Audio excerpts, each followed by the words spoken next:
Indefinite tense पे कुछ मैंने एग्जांपल लिए हैं, ठीक है, और इस एग्जांपल को हम देखते हैं कि कैसे बनता है, ठीक है। प्रेजेंट इंडेफिनिट टेंस पे और कुछ एग्जांपल लिए हैं और इसको देखते हैं कि किस तरह से बनता है। जैसे पहला हमारा एग्जांपल है, वह बाजार जाती है, वह बाजार जाती है। तो वह बाजार जाती है कि कैसे बनेगा, वह हिंदी मतलब इंग्लिश क्या होता है, तो सी होता है। सी हमारा सिंगुलर है या प्लूरल है, सिंगुलर है। तो वर्ब भी तो हमारा यानी इधर से चले जाओ और इधर से चले आओ। तो जाना का इंग्लिश क्या होता है, गो होता है। तो क्या सी के साथ हम गो लगा सकते हैं? सी के साथ गो कभी नहीं लगा सकते। क्यों नहीं लगा सकते? क्योंकि सी जो है हमारा वो सिंगुलर होता है। जब वो हमारा सिंगुलर होता है, वर्ब भी हमारा सिंगुलर होना चाहिए, क्योंकि दोनों हमारा एक बराबर का होना चाहिए। तो इसको सिंगुलर बनाने के लिए क्या करते हैं हम लोग, एस या ई एस जोड़ देते हैं। तो सी गोज हो गया। कहीं जाना होता है तो गो के साथ हमेशा टू लगा दिया जाता है। और बाजार का इंग्लिश क्या होता है, मार्केट होता है। ओके, यानी इधर से जाके और वो वापस आ जाना है। Okay, she goes to market. Next है हमारा आई, मतलब मैं मैं अंग्रेजी पढ़ाता हूँ। तो आई हो गया, आई के साथ क्या हो गया, पढ़ाना का क्या होता है, टीच। आई टीच, क्या पढ़ाता हूँ, तो इंग्लिश। आई टीच इंग्लिश, ठीक है। अब ध्यान देना है कि इंग्लिश हमेशा कैपिटल लेटर से ही लिखा जाता है। इंग्लिश हमेशा कैपिटल लेटर से लिखा जाता है, क्योंकि यह एक सब्जेक्ट का नाम है। और सब्जेक्ट को किसी भी चीज़ का अगर नाम रख दिया जाता है तो क्या हो जाता है, प्रॉपर नाउन हो जाता है। क्या हो जाता है, प्रॉपर नाउन हो जाता है। ओके, नेक्स्ट हमारा है वह कर बोलती है, यानी लड़की है। तो क्या हो जाएगा, सी। सी के साथ बोलना है। बोलना का इंग्लिश क्या होता है, स्पीक होता है, स्पीक। अब बताओ स्पीक है तो क्या इसी के साथ स्पीक रहेगा, कभी नहीं रहेगा। सी के साथ स्पीक रहेगा, कभी नहीं रहेगा। तो क्या हो जाएगा, इसमें एस लग जाएगा। सी स्पीक्स, क्या बोलती है, तो हिंदी बोलती है। ये भी हमेशा कैपिटल से होगा, ठीक है। She speaks Hindi. केस कब बोलती है, तो रोज बोलती है। तो रोज का इंग्लिश क्या होता है, डेली होता है। रोज का इंग्लिश क्या होता है, डेली होता है। वह मुझसे रोज बात करती है, वह का इंग्लिश क्या हो गया है, सी हो गया है। बात करना का क्या होता है, टॉक्स होता है। सी टॉक्स, क्योंकि इसके साथ एस लगता है। सी टॉक्स टू मी, मतलब वह मुझसे बात करती है। कब कब करती है, तो रोज करती है। रोज का क्या होता है, डेली। रोज का क्या होता है, डेली। नेक्स्ट है हमारा वे लोग। वे लोग का इंग्लिश क्या होता है, दे होता है। वे लोग का इंग्लिश क्या होता है, दे होता है। दे के साथ वर्ब कौन सा आता है, प्लूरल आता है। तो अब बताओ जाना का इंग्लिश क्या हो जाएगा, गो। दे गो कहाँ जा रहा है, स्कूल। तो दे गो टू स्कूल। कब जा रहा है, तो प्रतिदिन जा रहा है। प्रतिदिन का क्या होता है, एवरीडे होता है। प्रतिदिन का क्या होता है, एवरीडे होता है। प्रतिदिन का क्या होता है, एवरीडे होता है। अब देखो, अगर समझ में नहीं आया तो फिर से हम समझाने की कोशिश कर रहे हैं। हो रहा है कि वह बाजार जाती है, वह बाजार जाती है। हो सकता है यहाँ पे वो बाजार न जाकर वह स्कूल जाती है, वह ऑफिस जाती है, वह घर जाती है, कहीं भी जाए उसे कोई फर्क पड़ने वाला नहीं। सी गोज टू लगा दो, जहाँ जा रही है वो लगा दो। घर जा रही तो हाउस लगा दो, बाजार जा रही मार्केट लगा दो, ऑफिस जा रही तो ऑफिस लगा दो, स्कूल जा रही है स्कूल लगा दो, जहाँ जा रही है वो लगा दो, कोई दिक्कत नहीं है। नेक्स्ट है मैं अंग्रेजी पढ़ाता हूँ। कोई ज़रूरी है कि मैं अंग्रेजी पढ़ाता हूँ, हिंदी भी पढ़ाता हूँ, मैथ पढ़ाता हूँ। मतलब मैं मैथ पढ़ाता हूँ तो क्या करेंगे, इंग्लिश की जगह पे मैथ लगा दूंगा। हिंदी पढ़ाता हूँ तो इंग्लिश की जगह पे हिंदी लगा दूंगा। I teach Hindi, I teach math, I teach English, I teach Bhojpuri. चलो नेक्स्ट, उसके बाद बोल रहा है वो रोज़ हिंदी बोलती है। कोई जरूरी है कि वो रोज़ हिंदी बोलती है, वो रोज़ अंग्रेजी बोलती है, वो रोज़ भोजपुरी बोलती है, वो रोज़ तमिल बोलती है, वो रोज़ कुछ भी बोलती, कुछ भी बोल दो। वह रोज़ हिंदी बोलती है। She speaks Hindi daily, she speaks English daily, she speaks Chinese daily, she speaks Japanese daily, कुछ भी बोल सकते हो। उसके बाद वह मुझसे रोज़ बात करती है, वो मुझसे रोज़ बात करती है। She talks to me daily, वह रोज़ मुझसे बात करती है, वह उससे रोज़ बात करती है। She talks to her, she talks to you, वह रोज़ तुमसे बात करती है। सी टॉक्स टू यू, कुछ भी लगा सकते हो। वे लोग प्रतिदिन स्कूल जाते हैं, they go to school every day. हम लोग प्रतिदिन स्कूल जाते हैं, we go to school every day.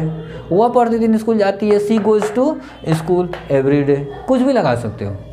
Clear हमारा है। प्रेजेंट इंडेफिनिट का जो है वो निगेटिव देखते हैं कि निगेटिव किस तरह से बनता है। प्रेजेंट इंडेफिनिट का निगेटिव किस तरह से बनता है, ठीक है। इसको ध्यान से देखना और ध्यान से समझने की कोशिश करना। ओके, चलते हैं देखते हैं। पहला हमारा निगेटिव कैसे बनाता है, निगेटिव। अब बताइए निगेटिव का मतलब होता है नकारात्मक, यानी जो भी हमारा सेंटेंस होगा उसमें नहीं लगा हुआ रहेगा। जो भी हमारा सेंटेंस होगा उसमें क्या लगा हुआ रहेगा? नहीं लगा हुआ रहेगा। जैसे मैं नहीं खाता हूँ, मैं नहीं पढ़ता हूँ, वह नहीं आता है, वह नहीं सोता है, वह नहीं बोलती है, वह नाराज नहीं होती है, हम लोग कभी नहीं जाते हैं, ऐसे सेंटेंसेस आता है। ठीक है, अब ऐसे सेंटेंसेस नहीं लगा हुआ रहेगा तो किस तरह से हम बनाएंगे, कैसे पढ़ेंगे, इसको हम देखते हैं। ओके, चलते हैं। पहले सबसे पहले हम स्ट्रक्चर की बात करें तो स्ट्रक्चर में हमारा होता है सब्जेक्ट, और सब्जेक्ट के बाद हमको डू या डज का यूज करना होता है, और उसके बाद नॉट का यूज करना होता है। ठीक है, subject do does plus not. उसके बाद अब इसमें सिर्फ एक वर्ब वन आ जाता है, उसके बाद ऑब्जेक्ट आ जाता है। यही हमारा मेन फॉर्मूला होता है और इसी के आधार पे हमको बनाना होता है। अब रही बात डू और डज, तो हम लोग शुरू में ही पढ़ लिए हैं कि जिसमें कुछ नहीं लगा होता है मतलब वो वर्ब वन होता है, और जिसमें एस या एस लगा हुआ रहता है मतलब वो वर्ब फाइव होता है। ठीक है, तो अब वही चीज़ यहाँ पे मेन सेम कंडीशन यूज कर देना है जो हम लोग सीखे हुए हैं कि कहाँ पे वर्ब वन लगाया जाता है। तो जहाँ पे वर्ब वन लगता है वहाँ पे हम डू लगाएंगे, जहाँ पे वर्ब फाइव लगता है वहाँ पे हम डज लगाएंगे। बाकी हमारा जो है वो सेम का सेम रहेगा, उसमें कोई चेंजिंग होने वाला नहीं है। ठीक है, तो अब चलिए हम देखते हैं कि किस तरह से बनता है। जैसे मान लो कि हम एक छोटा सा सेंटेंस लेते हैं कि वह मुझसे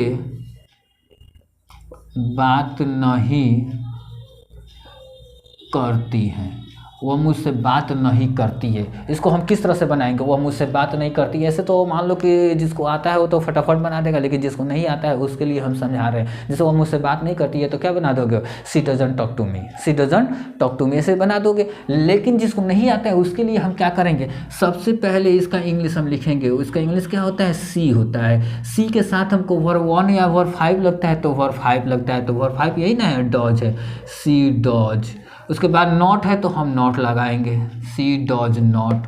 ठीक है, उसके बाद वर्ब वन है तो वर्ब वन में बात करना, तो बात करना का क्या होता है? Talk. She does not talk, कभी भी आएगा टॉक के साथ तो हमेशा टू का यूज़ होता है, टॉक टू। किससे? तो मुझसे, मी। यानी she does not talk to me, she does not talk to me. वो नहीं खाता है, ही डज नॉट ईट। वो नहीं बोलता है, ही डज नॉट स्पीक। वो नहीं जाता है, ही डज नॉट गो। मैं नहीं पढ़ाता हूँ, आई डू नॉट टीच। मैं नहीं पढ़ता हूँ, आई डू नॉट रीड। वह नहीं खेलती है, सी डज नॉट प्ले। वह यहाँ नहीं आती है, she does not come here. मैं उसे नहीं जानता हूँ, आई डू नॉट नो या आई डोंट नो।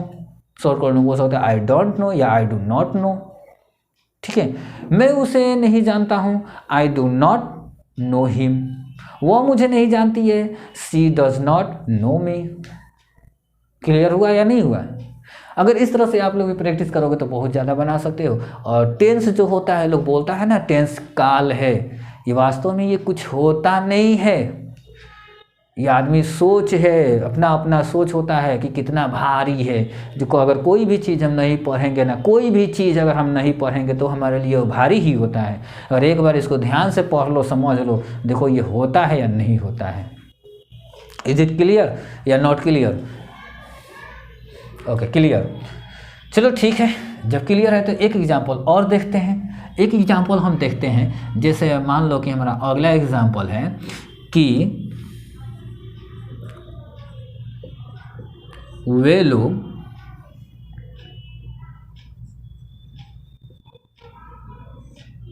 प्रत्येक दिन या प्रतिदिन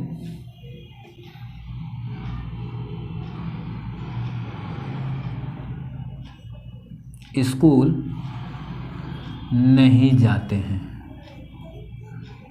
वे लोग प्रतिदिन स्कूल नहीं जाते हैं। अब देखो, देखने से भारी लग रहा है ना, लेकिन एकदम इजी है। क्यों?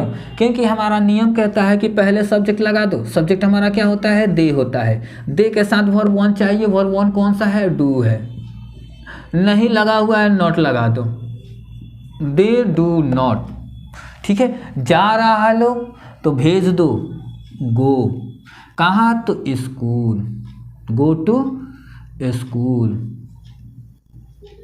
कब? प्रत्येक दिन, यानी एवरी डे।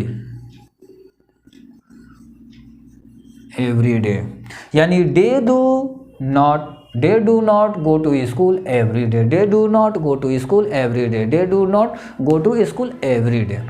कोई भी चीज़ बनाओ और बनाने के बाद उसको 4-5 बार बोलो। 4-5 बार बोलोगे तो प्रैक्टिस हो जाता है, माउथ खुल जाता है बोलने के लिए, हैबिट हो जाती है बोलने के लिए। और जब हमारा हैबिट हो जाएगा बोलने के लिए तो कोई सा भी सेंटेंस में हमको ना पेन चाहिए ना पेपर चाहिए, हम अपने मुंह से ही बना सकते हैं। ओके, अगर मान लो हमको कोई भी चीज़ बोलना है, अब जैसे निगेटिव से ही बोलना है, जैसे मान लो कि पहले अफर्मेटिव टू निगेटिव चलते हैं, असर्टिव टू निगेटिव। मान लो असर्टिव बोला है कि मैं पढ़ता हूँ, मैं पढ़ता हूँ, तो क्या बोलोगे? I read. मैं नहीं पढ़ता हूँ, आई डू नॉट रीड। वह पढ़ती है, सी रीड्स, वह नहीं पढ़ती है, सी डज नॉट रीड।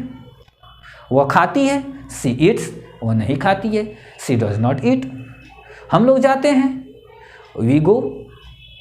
हम लोग जाते हैं, वी गो। हम लोग नहीं जाते हैं, we do not go, we do not go. मैं अंग्रेजी बोलता हूँ, आई स्पीक इंग्लिश। मैं अंग्रेजी नहीं बोलता हूँ, I do not speak English. Clear हुआ कि नहीं हुआ? कोई भी चीज़ एक बार बनाओ, उसको बोलो, जैसे मैं बोल रहा हूँ वैसे आप लोग बोलो। अगर जब बोलना शुरू कर दोगे तो यहीं से तो स्पीकिंग होता है। क्या स्पीकिंग का कोर्स कोई अलग से होता है? नहीं होता है। जो चीज़ हम यहाँ से बोलते हैं, अब किसी से बोलना है, क्या तुम मुझे जानते हो, डू यू नो मी? क्या तुम वहाँ जाते हो, डू यू गो देयर? कुछ भी।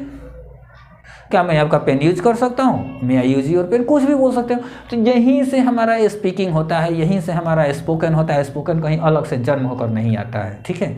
और आदमी बोलता है कि हम स्पोकन क्लास कर रहे हैं, चाहिए कर रहे हैं, ऐसा कुछ करने की ज़रूरत नहीं है। जो चीज़ बोलना है यहीं से बोलो, यहीं से पढ़ो। यानी क्या होता है, ट्रांसलेट करते वक्त बोलो, ट्रांसलेट करते वक्त पढ़ो, उसको लिखने के बाद, ट्रांसलेट करने के बाद उसको 1 से 2 बार ज़रूर रीड करो।